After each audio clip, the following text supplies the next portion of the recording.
आइए एक बार फिर से स्वागत है मेरे चैनल मावी एमसीक्यू क्लासेस पर। आज की वीडियो मैं 12वीं कक्षा समाजशास्त्र के छात्रों के लिए लेकर आई हूँ। समाजशास्त्र के चैप्टर नंबर 6 सांस्कृतिक विविधता की चुनौतियों के एमसीक्यूज। ये बहुत ही आसान तरीके से आपको करवाए गए हैं। अगर अभी तक आपने मेरे चैनल को सब्सक्राइब नहीं किया है तो जल्दी से चैनल को सब्सक्राइब कर लें। आइए शुरू करते हैं। प्रश्न नंबर 1 देखते हैं। इनमें से कौन सी चुनौती भारत में विविधता के कारण उत्पन्न हुई? क्षेत्रीयता, जातीयता, सांप्रदायिकता या उपरोक्त सभी? और ये सभी चुनौतियाँ विविधता के कारण उत्पन्न हुई हैं। इसका सही आंसर है उपरोक्त सभी। प्रश्न नंबर 2 देखिए। राज्य एक ऐसा निकाय है जो एक विशेष क्षेत्र में विधि सम्मत एकाधिकार का सफलतापूर्वक दावा करता है। राज्य की यह परिभाषा किसने दी है? Max Weber, Karl Marx, John Locke या इनमें से कोई नहीं? इसका सही उत्तर है मैक्स वेबर। प्रश्न नंबर 3 देखिए। भारत में लगभग कितनी भाषाएं व बोलियां बोली जाती हैं? 1532, 1632, 1732 या 1832? साधारण सा आंसर है 1632। प्रश्न नंबर 4 देखिए। भारत को धर्मनिरपेक्षता किसने प्रदान की? राज्य ने, सरकार ने, जनता ने या संविधान ने? धर्मनिरपेक्षता जिसमें राज्य के द्वारा सभी धर्मों को समान सम्मान प्रदान किया जाता है और किसी भी धर्म को राजधर्म का दर्जा नहीं दिया जाता। तो ये किसके द्वारा धर्मनिरपेक्षता प्रदान की गई है? सही आंसर है संविधान के द्वारा। प्रश्न नंबर 5 देखिए।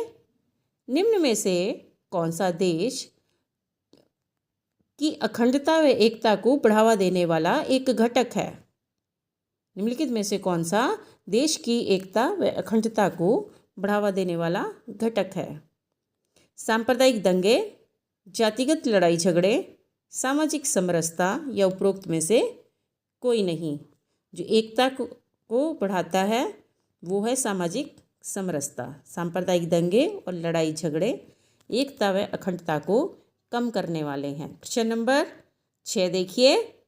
सामुदायिक पहचान का आधार क्या है? इस प्रकार की पहचान प्रदत्त पहचान कही जाती है? जाति, निर्जातीय समूह, क्षेत्र या धर्म या उपरोक्त सभी? का सही आंसर है उपरोक्त सभी। सामुदायिक पहचान में व्यक्ति की पसंद नापसंद का कोई महत्व नहीं है क्योंकि यह जन्म से ही प्राप्त हो जाती है। प्रश्न नंबर 7 देखिए। ऐसा सामाजिक समूह जो सामान्य भाषा या संस्कृति के अलावा एक ही वंश परंपरा पर आधारित हो क्या कहलाता है? यानी कि वो अपनी उत्पत्ति किसी एक ही काल्पनिक पूर्वज से मानते हैं। धार्मिक समूह, जातीय समूह, निर्जातीय समूह या उपरोक्त में से कोई नहीं? और इसका सही आंसर है निर्जातीय समूह। एक जैसी संस्कृति, भाषा और एक जैसे उनके वंश परंपरा। प्रश्न नंबर 8 देखिए।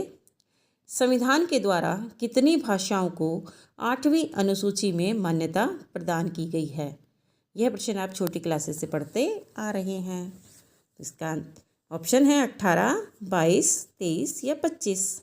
8वीं अनुसूची में 22 भाषाओं को मान्यता प्रदान की गई है। प्रश्न नंबर 9। भाषा के आधार पर गठित भारत का प्रथम राज्य कौन सा है? तेलंगाना, आंध्र प्रदेश, उड़ीसा या तमिलनाडु? इसका सही उत्तर है आंध्र प्रदेश, जो कि 1953 में गठित किया गया था। प्रश्न नंबर 10 देखिए।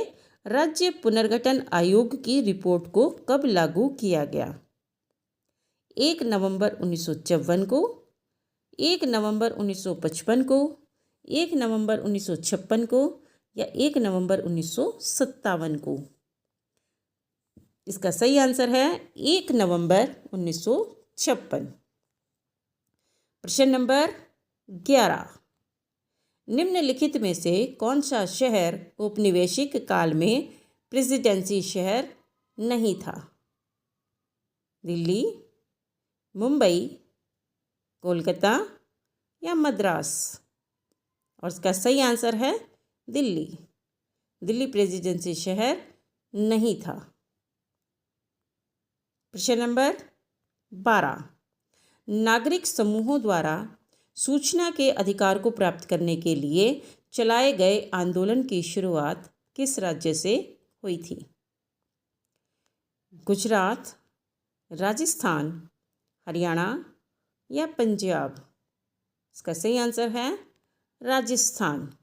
सूचना का अधिकार जो कि 2005 में लागू किया गया, उसकी शुरुआत राजस्थान से हुई थी। प्रश्न नंबर 13 देखिए, निम्नलिखित में से राज्य का अनिवार्य तत्व कौन सा नहीं है? निश्चित भौगोलिक क्षेत्र, संप्रभुता, कल्याण की नीति या जनसंख्या? और इसका सही आंसर है कल्याण की नीति। राज्य के 4 अनिवार्य तत्व होते हैं, जिसमें से 3 दिए गए हैं, निश्चित भौगोलिक क्षेत्र, संप्रभुता, जनसंख्या, और चौथा अनिवार्य तत्व है सरकार। और कल्याण की नीति राज्य का कोई भी अनिवार्य तत्व नहीं है। प्रश्न नंबर 14, ऐसी विचारधारा जो देश के प्रति वचनबद्धता की मांग करती है और राष्ट्रीय हितों को प्राथमिकता देती है, क्या कहलाती है?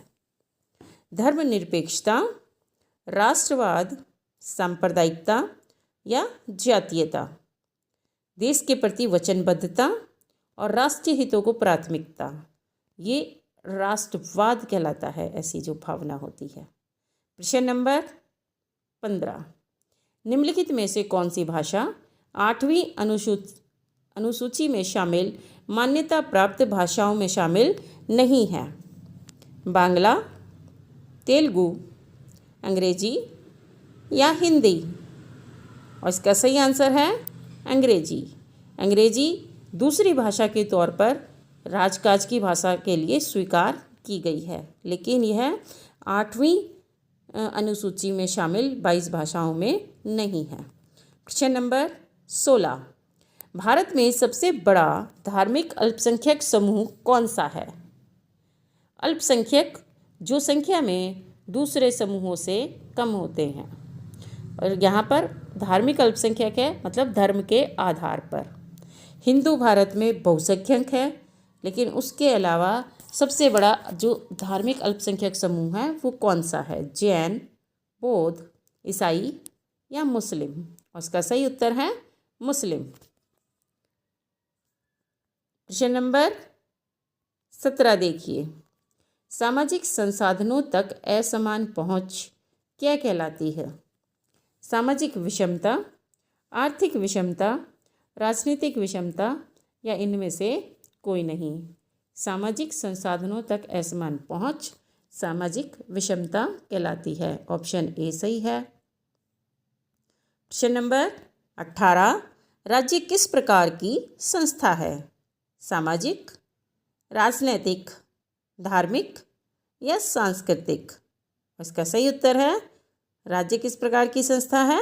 राजनैतिक। प्रश्न नंबर 19 देखिए, संविधान के कौन से अनुच्छेद में अपनी भाषा, लिपि और संस्कृति को बनाए रखने का अधिकार है? अनुच्छेद 29, अनुच्छेद 30, अनुच्छेद 31 या उपरोक्त में से कोई नहीं? और इसका सही आंसर है अनुच्छेद 29। अनुच्छेद 29 के अनुसार अपनी भाषा, कोई भी भारत में रहने वाला व्यक्ति अपनी भाषा, अपनी लिपि और अपनी संस्कृति को बनाए रख सकता है। प्रश्न नंबर 20, बौद्ध धर्म को मानने वालों की संख्या सबसे अधिक किस राज्य में निवास करती है? केरल, बिहार, महाराष्ट्र या उत्तर प्रदेश? और इसका सही उत्तर है महाराष्ट्र। महाराष्ट्र की कुल जनसंख्या का 6% भाग बौद्ध धर्म को मानने वाला है। प्रश्न नंबर 21, धर्मनिरपेक्षीकरण किससे संबंधित है? आधुनिकता, विज्ञान, तर्कशक्ति या उपरोक्त सभी? सही आंसर है उपरोक्त सभी। ये सब जो हैं धर्मनिरपेक्षीकरण की प्रक्रिया को सबल बनाने वाले कारक हैं। प्रश्न नंबर 22, आपातकाल की अवधि क्या थी? जून 1975 से जनवरी 1977, जनवरी 1975 से जून 1977, अप्रैल 1975 से जून 1975 या उपरोक्त में से कोई नहीं। आपातकाल की अवधि वह थी जिसमें नागरिकों से उनके मूल अधिकार छीन लिए गए थे, संसद को भंग कर दिया गया था और केंद्र सरकार सीधे ही कानूनों का निर्माण कर रही थी। तो भारत में आपातकाल की अवधि थी जून 1975 से जनवरी 1977 तक। ऑप्शन ए बिल्कुल सही है। प्रश्न नंबर 23 देखिए, कौन से धार्मिक अल्पसंख्यक समूह आर्थिक दृष्टि से अपेक्षाकृत संपन्न हैं? संपन्न का मतलब धनी है।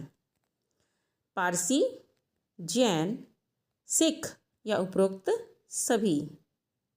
तो ये अपेक्षाकृत अन्य अल्पसंख्यक समूहों से संपन्न है, थोड़े से धनी है, आर्थिक स्थिति इनकी बेहतर है। तो ये सभी आएगा इसका आंसर, उपरोक्त सभी। पारसी, जैन और सिख, उपरोक्त सभी। प्रश्न नंबर 24, एक विशेष क्षेत्र में रहने वाले लोगों का अपने क्षेत्र के प्रति विशेष लगाव रखना क्या कहलाता है? भाषावाद, क्षेत्रवाद, सांप्रदायिकता या उपरोक्त सभी? और इसका आंसर है क्षेत्रवाद। अपने क्षेत्र से विशेष लगाव रखना, दूसरे क्षेत्र में रहने वाले लोगों को हीन दृष्टि से देखना। भाषावाद, अपनी भाषा को श्रेष्ठ मानना। सांप्रदायिकता, अपने धर्म को श्रेष्ठ मानना और दूसरों से अलग थलग रहने वाला विचार। प्रश्न नंबर 25, एक सांस्कृतिक समूह द्वारा अपने से अलग सांस्कृतिक समूहों को अपने में घुला मिला लेने की प्रक्रिया को क्या कहते हैं? यानी कि एक सांस्कृतिक समूह का दूसरे सांस्कृतिक समूहों में अपने आप को पूरी तरह से घुला मिला लेना और अपनी सांस्कृतिक पहचान को मिटा देना। एकीकरण, आत्मसातीकरण, समायोजन या उपरोक्त में से कोई नहीं।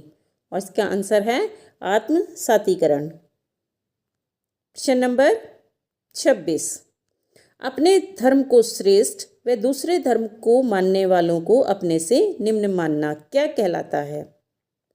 और उनके प्रति अपने मन में घृणा रखना, अपने को उनसे अलग थलग रखना क्या कहलाता है? धर्मनिरपेक्षता, सांप्रदायिकता, जातिवाद या उपरोक्त में से कोई नहीं। और इसका आंसर है सांप्रदायिकता। तो ये थे बच्चों लेसन नंबर 6 के सबसे इम्पोर्टेंट 26 MCQs। आपको ये वीडियो कैसी लगी कमेंट करके ज़रूर बताएं। अगर अभी तक आपने मेरे चैनल को सब्सक्राइब नहीं किया है तो इस चैनल को जल्दी से सब्सक्राइब कर लें।